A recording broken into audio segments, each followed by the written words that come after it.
இன்னைக்கு நாம பார்க்கக்கூடிய பதிவு பாத்தீங்கன்னா ஆகஸ்ட் மாத பலன்கள். ஆகஸ்ட் மாதத்துல இருக்கக்கூடிய கிரகங்களின் கோச்சார நிலவரங்கள் அப்படின்னு பார்க்கும்போது, ரிஷப ராசியில மாதத்தின் தொடக்கத்துல செவ்வாய் பகவான் இருக்கிறார். அடுத்து மிதுன ராசியில புதன் பகவான் ஆட்சி பெற்று இருக்கிறார். கடக ராசியில குரு உச்சமாகவும் அதனோடு சேர்ந்து சூரியனும் சேர்க்கை பெற்று இருக்கிறார். அடுத்து சிம்ம ராசியில கேது பகவான் வக்ர கிரகம். அடுத்து கன்னி ராசியில சுக்கிரன் நீச்சம் பெற்று இருக்கிறார். கும்ப ராசியில ராகு பகவான் வக்ர கிரகம். அடுத்து சனி பகவான் மீன ராசியில வக்ர நிலையில இருக்கிறார். இதுதான் இந்த மாதம் தொடங்கும் போது இருக்கக்கூடிய கோச்சார கிரகங்களின் நிலவரங்கள். இந்த மாதத்துல இருக்கக்கூடிய கிரகங்களின் பெயர்ச்சிகள் அப்படின்னு பார்க்கும்போது, மாதத்தின் தொடக்கத்திலேயே 3ஆம் தேதி ஆகஸ்ட் மாதம் செவ்வாயாகப்பட்டவர் அந்த ரிஷப ராசியிலிருந்து மிதுன ராசிக்கு பெயர்ச்சியாகி வருகிறார். அடுத்து 6ஆம் தேதி ஆகஸ்ட் மாதம் புதனாகப்பட்டவர் அந்த மிதுன ராசியிலிருந்து ஆட்சி பெற்ற புதன் பகவான் அந்த கடக ராசிக்கு பெயர்ச்சி ஆகிறார். இந்த புதன் பகவானே பாத்தீங்கன்னா இந்த மாதத்துல 2 தடவை பயிற்சி ஆகிறார். மறுபடியும் 23ஆம் தேதி ஆகஸ்ட் மாதம் அந்த கடக ராசியிலிருந்து சிம்ம ராசிக்கு பயிற்சி ஆகிறார். அடுத்து 17ஆம் தேதி ஆகஸ்ட் மாதம் அந்த சூரியனாகப்பட்டவர் தன்னுடைய சொந்த ஆட்சி வீடான அந்த சிம்ம ராசிக்கு பயிற்சியாகி வருகிறார். இதுதான் இந்த மாதத்துல இருக்கக்கூடிய கோச்சார கிரகங்களின் நிலவரங்கள். இந்த மாதம் முழுமையாக சுக்கிரன் நீச்சமாக இருக்கிறார் சனியினுடைய பார்வையில, அதாவது சமசப்தம ஸ்தானத்துல வக்ர சனியினுடைய பார்வையில இந்த சுக்கிரன் நீச்சமாக இருக்கிறார். இந்த மாதிரியாக அந்த கிரகங்கள் ஒரு மாதிரியான ஒரு தோற்றமளித்து இந்த மாதத்துல இருக்கு. இந்த மாதத்துல இருக்கக்கூடிய ஒவ்வொரு ராசி என்பர்களினுடைய பலன்களையும் ஒவ்வொரு மாற்றத்தையும் நம்ம இந்த பதிவுல தெளிவா பார்க்கலாம். இந்த சேனலை முதன்முறையா பாக்குறவங்க சப்ஸ்கிரைப் பண்ணிக்கோங்க. பெல் பட்டன்ல ஆல் ஆப்ஷன் சூஸ் பண்ணிக்கோங்க. சிம்ம ராசி என்பர்கள் இந்த ஆகஸ்ட் மாதத்துல என்ன ஒரு சேஞ்சஸ் அடைய போறீங்க அப்படின்றத பார்க்கலாம். இந்த சிம்ம ராசி என்பர்களுக்கு ஒரு வருடம் கழிச்சு ஒரு நிறைய பிரச்சனைகளை அனுபவிச்சிருப்பீங்க. மன ரீதியான பிரச்சனைகள் தான் அதிகப்படியாக. எந்த விதமான ஒரு தெளிவான முடிவும் எடுக்க முடியாத ஒரு சூழ்நிலை.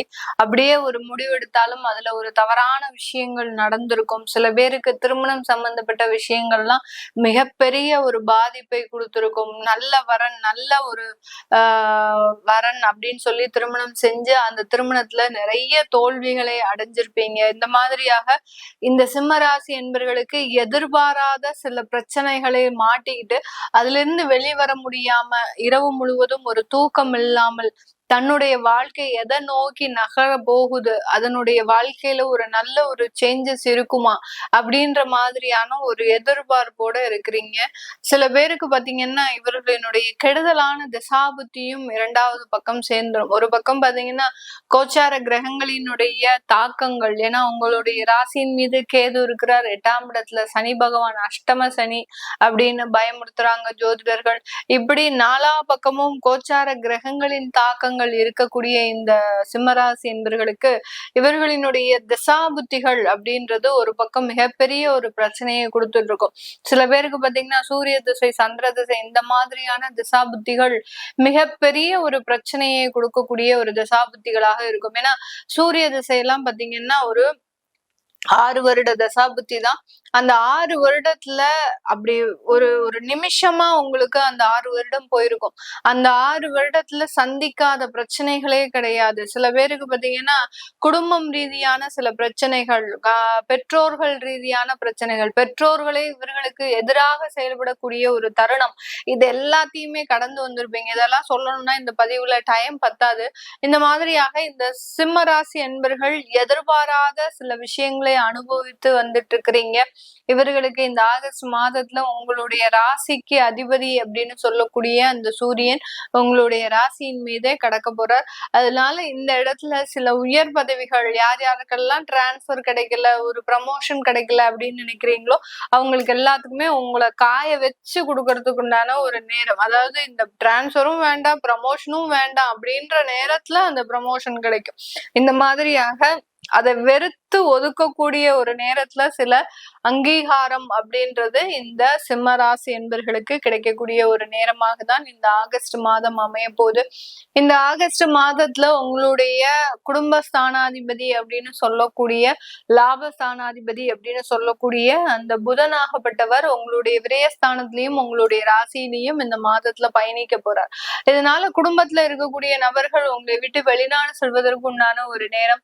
மெயினா உங்களுடைய குழந்தைகள் வெளிநாட்டு வாய்ப்பிற்காக, வெளிநாட்டு கல்விக்காக, வெளிநாட்டு வேலைக்காக வெளியூர் செல்வதற்குண்டான ஒரு நேரமாக தான் இந்த சிம்ம ராசி என்பர்களுக்கு இருக்கும். சில பேருக்கு பாத்தீங்கன்னா இந்த சிம்ம ராசி என்பர்கள் தன்னுடைய குழந்தைகளை அப்படியே அரவணைப்போடையே வச்சிருப்பாங்க. அந்த குழந்தை இல்லைன்னா இவங்க இல்ல, இவங்க இல்லைன்னா அந்த குழந்தை இல்ல அப்படின்ற மாதிரியாக ரொம்ப அரவணைப்போடயே வச்சிருப்பாங்க. ஏன்னா இந்த மிலிட்ரி டிசிப்ளின் அப்படின்னு சொல்லியிருப்போம் இல்லையா, அந்த மாதிரியாக ஒரு டிசிப்ளினோட அந்த குழந்தைகளை வளர்த்த நபர்கள் அப்படின்னு கேட்டீங்கன்னா நம்ம சிம்ம ராசி என்பர்கள் தான். அதனால அந்த பிரிவு அப்படின்றது இவர்களுக்கு ஒரு மிகப்பெரிய ஒரு துயரமாக தான் இந்த மாதத்துல இருக்கும். உங்களுடைய 2ஆம் இடத்துல சுக்கிரன் நீச்சமாக இருக்கிறார். இது ஒரு மிகப்பெரிய ஒரு கவனிக்க வேண்டிய ஒரு விஷயம். அதாவது குடும்பஸ்தானத்துல தனஸ்தானத்துல சுக்கிரன் நீச்சமாக இருக்கும்போது வரவேண்டிய வருமானங்கள் தடைபட்டு நிக்கிறதுக்கு உண்டான ஒரு நேரம். ஒரு தொழில் செய்றீங்க அப்படின்னா அந்த தொழில்ல ஒருத்தரை நம்பி நீங்க பொருட்கள் எல்லாம் கொடுத்துருப்பீங்க. அந்த நம்பிக்கையின் ஒரு பாதகமாக தான் பாத்தீங்கன்னா அந்த பேமெண்ட் வராம இருக்கும். அது பாத்தீங்கன்னா ஒரு சின்ன அமௌண்டா இருந்தாலும் பரவாயில்ல, ஒரு 10,000 20,000 இருந்தாலும் பரவாயில்ல, 5 லட்சம் 10 லட்சம் இந்த மாதிரியாக அந்த லட்சங்கள்ல உங்களுடைய பணம் மாட்டிக்கொள்ளக்கூடிய ஒரு நேரம். கிட்டத்தட்ட ஒரு 2 மாதங்கள் ஆச்சு, உடனே பொருள் போன உடனே எங்களுக்கு வந்துரும் அப்படின்னு சொன்னாங்க. ஆனா இன்னும் எனக்கு கைக்கு வரல அப்படின்ற சொல்ற மாதிரியாக அந்த வரவேண்டிய வருமானங்கள்ல தடைகள் அதிகமாக இருக்கக்கூடிய ஒரு நேரமாக இருக்க போது. அடுத்து பாத்தீங்கன்னா குடும்பத்துல இருக்கக்கூடிய நபர்கள் ஏதாவது ஒரு ஏமாற்றத்தை அனுபவிக்கக்கூடிய ஒரு நேரம். ஏன்னா சிம்ம ராசி என்பர்களினுடைய 8ஆம் இடத்துல அந்த சனி பகவான் வக்ர பார்வையாக உங்களுடைய குடும்பஸ்தானத்தை பாக்குறதுனால, இந்த இடத்துல சுக்கிரனும் நீச்சமாக இருக்கிறதுனால அந்த குடும்ப உறவுகள் ஏதாவது ஒரு ஏமாற்றத்தை அனுபவிக்கிறதுக்கு உண்டான ஒரு நேரமாக இருக்கும். இதுல முக்கியமா கவனமா இருக்க வேண்டிய நபர்கள் அப்படின்னு பாத்தீங்கன்னா பெண்கள் ரொம்ப கவனமாக இருக்கணும். பெண்கள் மற்றவர்களோடு பழகிறது, ஒரு காதலே இருக்கு அப்படின்னா அந்த இடத்துல ரிலேஷன்ஷிப் அப்படின்ற ஒரு உறவுகளை நீங்க வச்சுக்க கூடாது. அந்த உறவுகள்னால பிரச்சனைகள் அதிகரிக்குமே தவிர குறையாது இந்த சிம்ம ராசி என்பர்களுக்கு. இதனால இந்த இடத்துல சில பிரச்சனைகள் வருவதற்குண்டான ஒரு நேரமாக இருக்கு. இந்த சிம்ம ராசியில இருக்கக்கூடிய முதல் நட்சத்திரம் மகம் நட்சத்திர அன்பர்கள். இந்த மகம் நட்சத்திர அன்பர்களுக்கு அதிகப்படியான நோய் சம்பந்தப்பட்ட பிரச்சனைகள் அதிகப்படியாக இருக்கு. ஏதோ ஒரு 3 மாதத்துக்கு முன்னாடி ஏதோ ஒரு வியாதி வந்தது, அந்த வியாதியினுடைய தீவிரம் அதிகரிச்சு இப்ப அதை சரி செய்ய முடியாத ஒரு சூழ்நிலையில இருக்கிறோம் அப்படின்ற மாதிரியாக அந்த நோயினுடைய தொந்தரவுகள் அப்படின்றது அதிகப்படியாக இருக்கும். இதற்கு மாற்று மருத்துவம் அப்படின்றது கண்டிப்பாக எடுக்கக்கூடிய ஒரு ஸ்தானத்துலதான் இந்த மகம் நட்சத்திர அன்பர்கள் இருக்கிறீங்க. அடுத்து பாத்தீங்கன்னா பூரம் நட்சத்திர அன்பர்கள். இந்த இடத்துல பூரம் நட்சத்திர அன்பர்களுக்கு இவர்களினுடைய கடன் கொடுக்கல் வாங்கல், பணம் கொடுக்கல் வாங்கல்ல ரொம்ப கவனமாக இருக்கணும். அலுவலகத்துல தெரிந்த நபர்கள் இல்ல தொழில் செய்யக்கூடிய இடத்துல வேலை பார்க்கக்கூடிய நபர்கள் இப்படின்னு சொல்லி அவங்களுக்கு அளவுக்கு அதிகமாக பணம் கொடுத்து ஏமாறக்கூடிய ஒரு நேரமாகவும் தான் இந்த பூரம் நட்சத்திர அன்பர்களுக்கு இருக்கு. அதுபோக இந்த பூரம் நட்சத்திர அன்பர்களுக்கு உங்களுடைய திருமண உறவுகள், அதாவது கணவன் மனைவி விஷயங்கள்ல ரொம்ப யதார்ச்சியான, அதாவது ஒரு சாதாரணமான வார்த்தைகள் கடுமையான வழிகளை கொடுக்கறதுக்கு உண்டான ஒரு நேரம். ஒரு சாதாரணமா தான் பேசினேன், யதார்த்தமான ஒரு பேச்சு பாத்தீங்கன்னா அதை பிரிவுகள் வரைக்கும் கொண்டு வருவதற்குண்டான ஒரு காலகட்டமாக தான் இருக்கும். அதனால அந்த வாக்கு ஸ்தானத்துல சுக்கிரன் நீச்சமாக இருக்கும் போது வார்த்தைகள்ல ரொம்ப கவனமாக இருக்கணும் இந்த பூரம் நட்சத்திர அன்பர்கள். அடுத்து உத்திரம் நட்சத்திர அன்பர்களுக்கு இவர்களுக்கு ஒரு வேலை இடமாற்றம் இருக்கு. அடுத்து பாத்தீங்கன்னா நல்ல உயர் பதவிகள் காத்துட்டு இருக்குது. நான் முதல்லயே சொன்ன மாதிரி ஏன்டா இந்த உயர் பதவிகள் வருது அப்படின்ற மாதிரியாக அந்த வெறுத்து போன டயத்துல அந்த பதவிகளும் வருமானங்களும் வரக்கூடிய ஒரு நேரமாக தான் இந்த உத்திரம் நட்சத்திர அன்பர்களுக்கு இருக்கும். இது எல்லாமே நம்ம கோச்சார நிலவரப்படி பலன்களை கணிச்சு வச்சு சொல்லியிருக்கிறோம். உங்களுடைய தசாபுத்தி பலன்களை பார்க்கணும்னு நினைக்கிறவங்க, நான் முதல்லயே சொன்ன மாதிரி சூரிய திசை, சந்திர திசை, இந்த மாதிரியான திசாபுத்திகள் உங்களுக்கு கடுமையான ஒரு வளர்ச்சிகள் இருந்து தடைகளை கொடுத்திருக்கும். அதெல்லாம் எதனால நடந்திருக்கு, இனிமேல் லைஃப் எப்படி இருக்க போகுது அப்படின்னு பார்க்கணும் விருப்பப்படுறவங்க கீழே இருக்கிற நம்பருக்கு வாட்ஸ்அப்ல அப்பாயின்மெண்ட் வாங்கிக்கிட்டு நீங்க கன்சல்ட் பண்ணிக்கலாம்.